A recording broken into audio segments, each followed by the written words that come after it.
So, that last video went down well, huh? Well, best not waste time. Welcome to part 2 of imagining mobile gaming's icons as Smash Bros style fighters. If you missed part 1, the full concept is outlined there, and there should be a card or a link to that on screen now.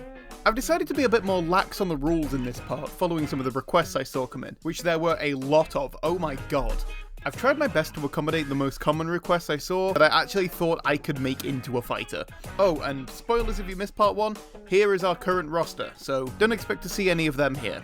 In this video, we'll be beefing our roster up to the size of Melee's character select, over double the original by a whole 1, or 25 fighters total for the less obtuse in the audience. Well, without further ado, let's see who's joining the fray. Starting with a name I think you'll all be glad to see I didn't miss again.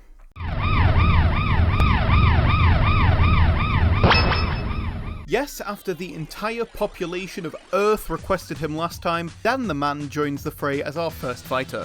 Half-Brick's second rep, but spoilers, not their last. Being a brawler by trade, his normal attacks would just be punching and kicking around the competition, but just as it was last time, I know you're here for those specials, so let's get into our first round.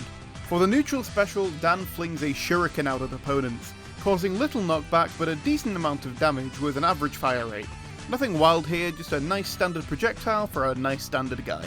The side special does a little move forward with a big uppercut much like Little Mac before him, launching upwards and dealing big damage, but leaving you vulnerable for a second or two after you let it rip. I had a bit of trouble coming up with an up special for a while, on account of Daniel the Manual not having much in the way of vertical movement other than a jump, until I landed on these canopies as an option. One just spawns below you and bounces you up. We don't need to worry about how or why. We already have a grandma fighting a worm and a bird in this game, so realism is dead. And for the down special, Dan does a slide kick, or in the air, a diagonal spike down as he can do in his home game, almost entirely exhausting his original moveset. But there is one facet that makes for a perfect choice for a final smash. What is more classic causing mass destruction than a good old rocket launcher? So for the final smash, let's strap Dan with just that, and he can run around firing off projectiles for around 10 seconds with minimal recharge. And that's our first moveset. Perhaps a bit basic, but Dan's a basic boy. He doesn't need too much flair, just some reliable hits. But that's not all the representation our fighters get. What cosmetic potential do we have? From a cursory glance, I'm sorry I've never played this game in my life, we could have costumes based on Dan the Party Animal, the Baton Guard, Swat Flyer, Bruiser, and Zombie to name a few. And for a stage, Dan's treehouse feels like the perfect home for this fighter, pun intended. And there's our first entrant of the second bunch down. I only hope I have done justice to all those commenters. Let's follow it up with another game I saw a lot of, but maybe not the fighter you're expecting.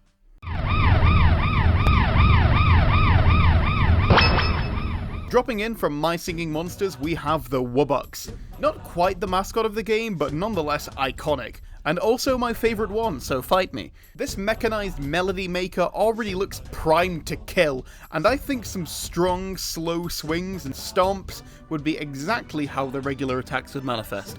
And for those specials, there is plenty to pick from. The neutral special is the Sonic Blast. This acts similar to Palutena's Neutral B, locking to an opponent's initial position and shooting a few mini projectiles in that direction, doing a solid bit of damage and knockback, with the drawback of potentially being easy to dodge. In a few of Wubby's animations, we can see that its hands are able to jut out like hydraulics, so that'll be our side special, in the form of a big punch followed by a second hit bumping you away, an ability few could ever harness, so why waste the chance? Drawing from the Wubbox's Air Island epic skin, the up special sprouts some wings and shoots our big bot up to the skies, serving as a solid recovery and attack, but not overly amazing as either. And the down special marks our second move stolen from Kirby, this time having the Wubbox enter its inactive form and slamming to the ground with lethal intent. Again, not everyone can just become a cube. We can't waste that! And not wanting to make the rest of the singing monsters feel left out, but the final smash we could have a full cacophony of all of them singing along, firing music notes up from the foreground which would deal damage if you came into contact with them. Wubbox would of course join in and enter an invulnerable state of pure groove on the stage, also causing damage if you get too close. As mentioned before, the Wubbox already has multiple forms in MSM, so they'd serve as perfect skin foundation. and maybe even change the song played in the final smash as a little Easter egg. Either the plant, water, air, cold, or earth songs, as well as the rare skin having a chance to play any. Speaking of islands, Ethereal Island feels like a unique looking setting for a stage, so that'll be the one I go for. 2 down already, and 2 highly requested reps at that. Let's pace ourselves a bit and go for a niche pick with an oft forgotten face who I lost a lot of my time to as a child.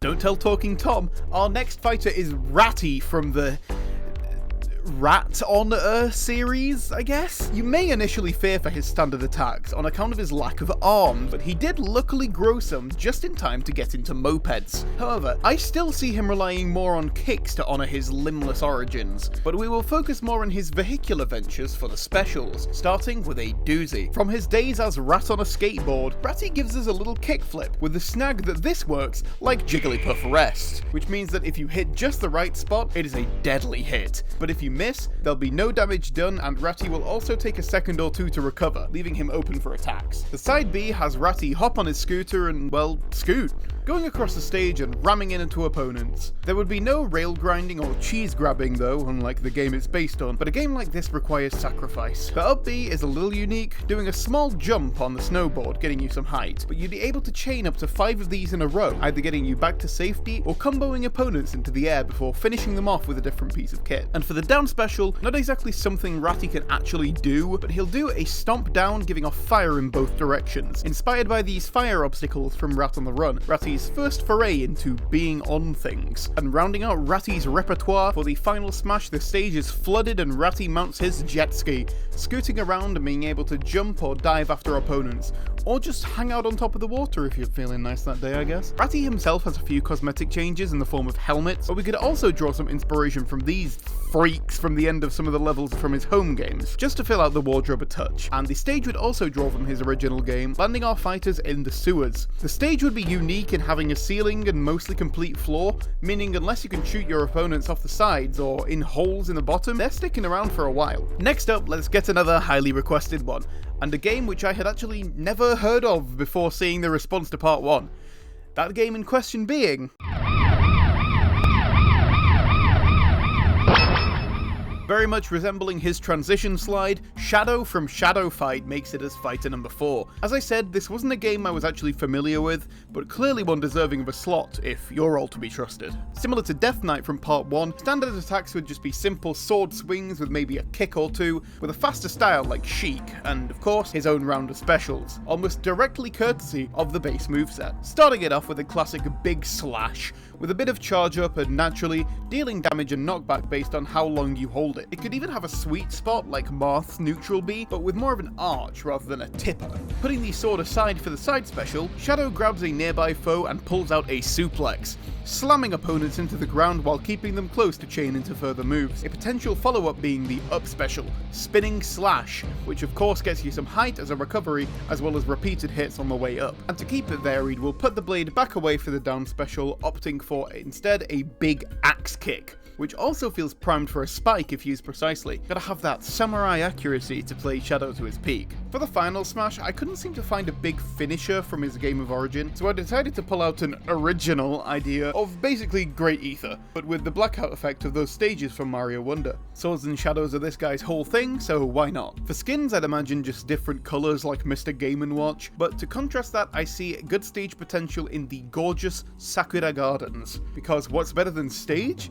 Stage Japan, baby. So, praying I did a good job with my research, I'm going to contrast that with a character that has sucked up more of my time than I would ever care to mention. Looking sharp at entry number 5, we have the good old Dart Monkey.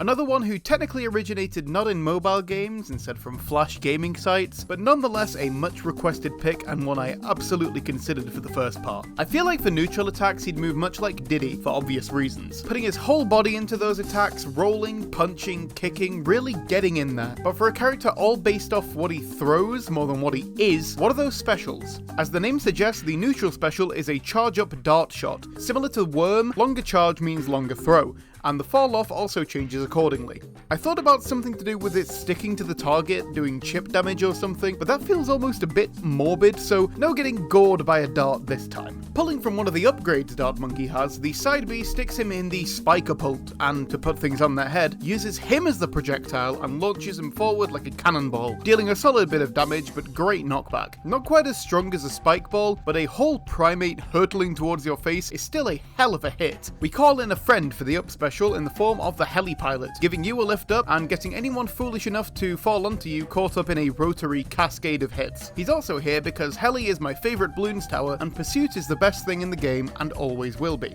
And for the down special, the ever reliable Pile of Spikes is thrown below you and acts as a stage hazard for a while, just like they do in the game of Origin. Nothing wild here, what more can I say about a pile of thumbtacks? Let's get even more predictable though with the final smash. Yes, of course, it is the Super Monkey Storm. Rather than a transformation, instead a series of Super Sapiens soar sideways swiftly across the stage, and unlike my ability to say the letter S, this move is very reliable, giving few places to run from the onslaught. Each one doesn't do much damage, but that is made up for in sheer volume. Super indeed. For the cosmetics, I feel like it makes sense to kit the Dart Monkey up in gears of various other classes. Ninja, Boomerang, Mage, Engineer, Sniper, the works. For the stage, I decided to draw from Melee's finest aspect, Pokefloats, but this time with the various blimps from Bloons. None of Bloons' actual stages felt iconic enough to make the cut, so this felt like a fun compromise. But enough monkey business. We're gonna keep the request ball rolling and fill a slot that was criminal that I let slip last time. That of course being... Finally making the cut, Sensei from Fruit Ninja joins the fray, and also marks our third half-brick character, second ninja, and second senior citizen. Truly a character melting pot. Much like Shadow, the neutral attacks would be very sword-based as he doesn't do much else physically, but the actual gameplay of Fruit Ninja will give the special some more inspirations. The neutral special tosses out an item of fruit in an arch, which can do damage itself, but if you hit the button again, Sensei will do a sword dash towards where the fruit is and continue a bit past towards potential opponents. Fast and good for damage, and not too much knockback to give you a good combo chance once you're up close. And to keep them up close, the side B throws out the Ice Banana to temporarily freeze enemies and leave them wide open to get a few hits in. As much as I wanted to put all three in, this was the only one I could see actually translating, so for now we'll keep them in our hearts and move on. To recover, Sensei throws down a bomb below him to boost to the skies and naturally get a big hit on anyone caught below, similar to Samus's down B but with much less cooldown, almost immediately exploding upon use. But for an actual down special, just to get as many features in as we can, he slices a starfruit straight down, causing each half to arc outwards in either direction, as well as of course spiking if you get caught just right by the sword. It only feels fitting. And for the final smash, what could easily just be another great ether gets a little twist. The pomegranate spawns in the middle of the stage and grows when hit, somewhat similar to Rosalina's Grand Star, and then after a few seconds, explodes in fruity havoc, catching foes who get too close in a sticky situation indeed. That being death. Sensei himself doesn't have many aesthetic changes, but we can throw him in his vacation clothing and maybe some colour shifts based on the various characters from Fruit Ninja Connect, pulling a bit more of the franchise in. For the stage, our only real choice is the dojo, just a standard wooden room with a few platforms and juice splashes on the walls. Nice and simple. And with that, we approach the halfway mark, and with the high number of close quarters fighters we've had so far, I think it's time for someone much more distance oriented. And I know just the guy for the job.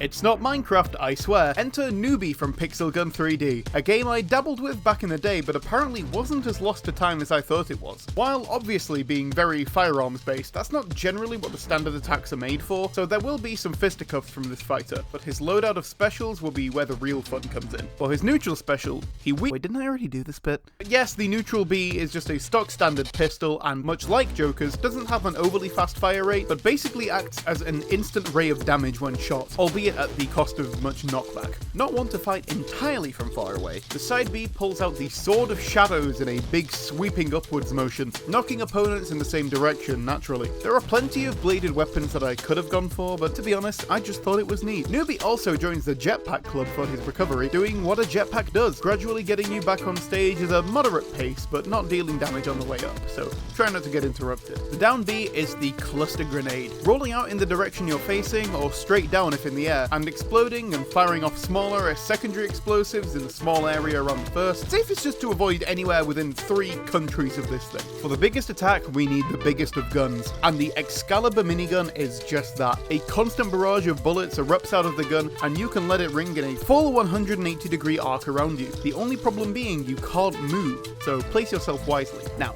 Pixel Gun is a game with customizable skins, so cosmetics are paradoxically quite limited, as we have to draw from official inspiration. I think looks based off of the zombie, mummy, rifle soldier, and other enemies would make a good enough fit. The stage would be something along the lines of the training ground, a quite open walk-off with the odd floating platform, but again, nothing too crazy. Next up, we're gonna sandwich Newbie between 2 deadly warriors of ninjutsu, but I feel like this side won't be as much of a force to be reckoned with.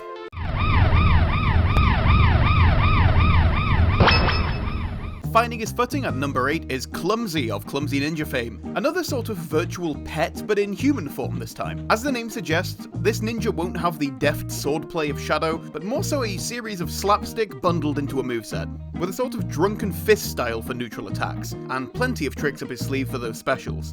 For the neutral B, he's launched in an arc out of a cannon, similar to Dart Monkey's Spiker Pull, but with a bit more speed and a bit less fall off to reflect the increase in firepower. For the side special, good news for all you Kick the Buddy fans, as this move sees Clumsie kick a training dummy across the field, and this could maybe act as a sandbag which deals damage to people, but it can get hit around by anyone, so be careful. It would break after a few hits though.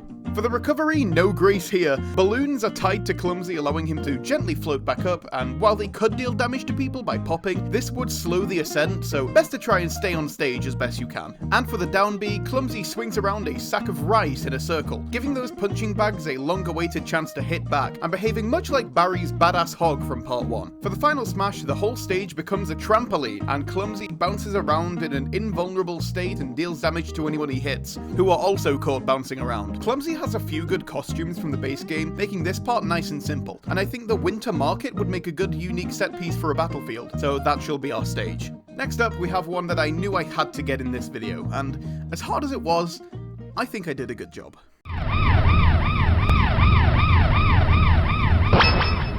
Sliding in from either side of the screen comes the Doodler. Yes, that's its real name. This is one of the most minimal games represented here, but with just enough features to make something work. Quite obvious for the neutral special, shoot out a little pellet at foes to do a bit of damage and almost no knockback, but interrupting moves if you can snipe well, as it moves fast. A bit stranger for the side special though, a platform spawns in the direction you use it, and the Doodler jumps sideways off it, dealing damage with the fragments. This has a very short range, but greatly makes up for it in damage and knockback.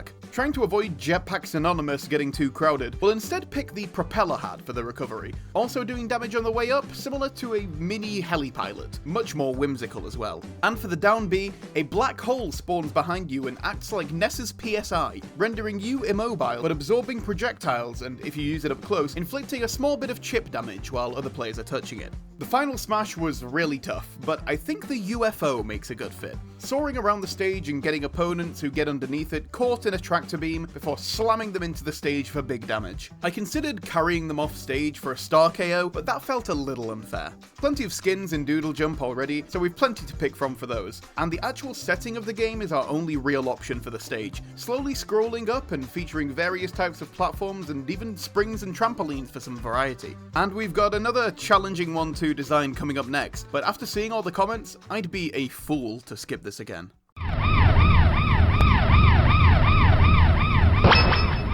Jumping in at slot 10 is the Cube from Geometry Dash, a slot which rivaled Dan in terms of requests.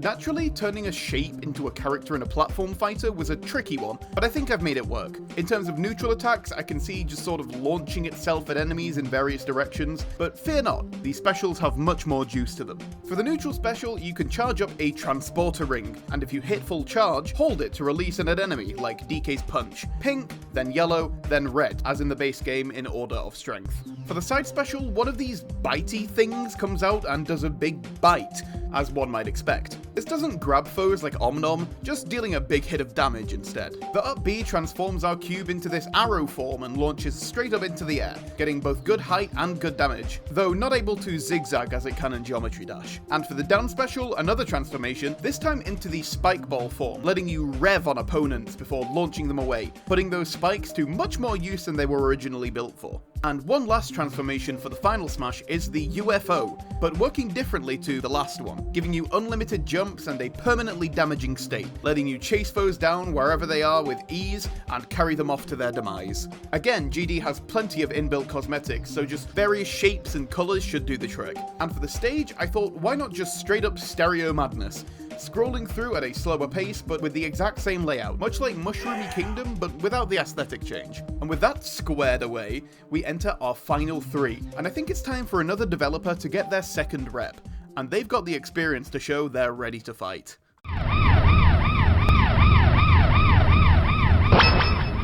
A Brawl star by trade, Shelly lands at our 11th spot. Another game I've not had much experience with, but with a name like that, a representative in this was a no-brainer, and her base moveset makes for great inspiration. For the neutral B, the classic buckshot shoots out an arc of bullets similar to Barry's shotgun, but with a shorter range and slightly higher damage, just to shake it up a bit. The side B is fast forward, basically a big dash, i.e. Wonder Wing, or like Red's car if you've been following the series. This, correcting my mistake from last time, does stop at ledges, but is nonetheless a big hit and a great movement option. For the recovery, we draw from her Hoot Hoot costume and get back to the stage via Broomstick. Not as essential of a character trait as the rest of her moves, but when you're pulling from a top-down game, vertical options are very limited. And for the down B, Shelly gives us a Shell Shock, doing a Lucio-style slam down and blasting damage outwards in shockwaves. The final smash was, again, tricky, but I figured kitting her with the double barrel and running around like a maniac with minimal reload time felt like the best bet, so that's what I landed on. As with a lot of our recent entrants, Shelly already has plenty of skins to draw from for her alternates, so pick your favourite and imagine that. For the stage, I landed on Star Park, another unique setting which I feel could be fun to fly around Delfino Island style, and land at various parts for unique layouts. Almost rounding out our roster, I think it's time I make good on someone I directly overlooked for part 1. Fresh out the oven comes our next fighter.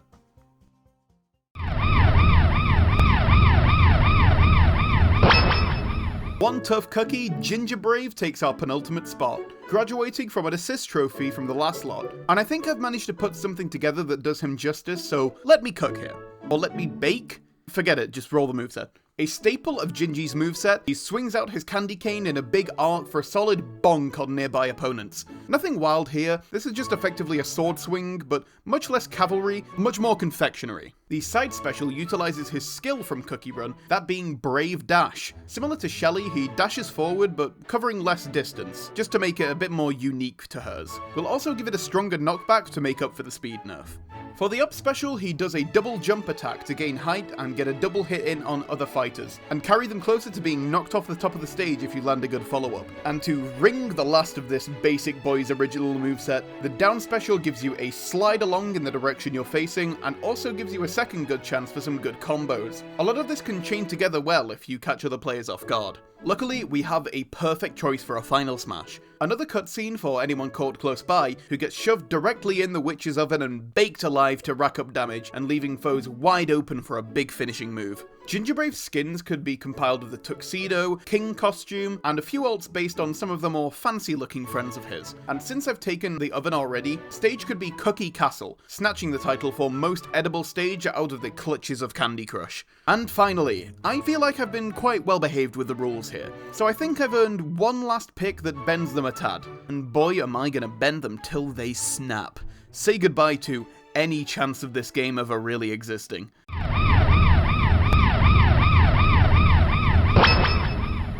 Yep, I'm dead serious. By heavy technicality, this is a mobile exclusive Pokemon, only able to be evolved in Pokemon Go, so you know what, we're having fun with this one, why not? Melmetal is a big, bulky heap of iron, and I feel that that would be reflected in its playstyle. Very heavy and quite slow, but even standard hits dealing solid damage. Rather than a glass cannon, think more a concrete nuclear bomb. I thought it would be fun for this one to pull directly from Melmetal's actual move pool for specials, so let's see what I went for. The neutral special is Flash Cannon, a mainstay steel move which, in our case, takes a sec to charge before firing straight out across the screen at an average speed, giving you a bit of thinking time before you're on the receiving end of this, if you will, steel beam. Wait, why isn't it actually called that? For the side B, I went for Dynamic Punch, also having a bit of wind-up, but this time launching yourself along rather than a projectile, at a similar speed and with a lot more knockback if it connects. The recovery was a tough one, but I picked Gyro Ball, which sees it curl up in a ball and spin back towards the stage, or up at any awaiting victims who end up unfortunate enough to be above you. And what Melmetal moveset would be complete without the signature Double Iron Bash, doing a big hit side to side one after the other. This is a great finisher if you can get up close, and as much as I want to make it spike too, I'll hold off. I feel like we've had a few too many already. Bending the rules even further for the final smash, we get a cutscene finisher, catching close by foes and going Gigantamax on them, and hitting them with a G-Max Meltdown, really showing off everything that makes Melmetal, Melmetal. Now, I now know the struggle of making Pokemon ults for Smash Bros, as I was able to come up with the shiny color, and color shifts based on the various Pokeballs you can get in Pokemon Go, as going too far off model color-wise is a tricky thing to navigate for all Pokemon who aren't named Kecleon. The stage, however, much easier. A gym! I'm thinking a Great Plateau Tower style stage, which can appear as any of the 3 teams when the match begins, as an extra bit of spice. And just like that, your roster is complete, but much like last time, we have a few who weren't quite melee material, but can still make an appearance in the form of assist trophies, so if your favourite missed the cut, don't count them out just yet. From Crossy Road, the chicken hops around for a while and can deal damage if it comes into contact with you. If you beat it up too much though, you'll hear a dinging and have to think fast before a train rushes quickly across the screen, despawning the chicken and slamming anyone with poor enough reaction times with great force. From Spiky's Bounce Around, Spiky is there. He can be thrown around as a sharp obstacle by the assist trophy's user and, of course, spiking anyone else who gets into contact with him. From Infinity Blade, Cyrus appears as a temporary extra fighter and swings said Infinity Blade around at all who rival you. Self-explanatory, really. From Dumb Ways to Die, water floods some of the stage and a swarm of piranhas appear going straight for anyone who takes a dip, so watch your private parts. From Red Ball, one of these giant axes appears in the middle of the stage and damages you if you hit it, so stick to the sides until it despawns.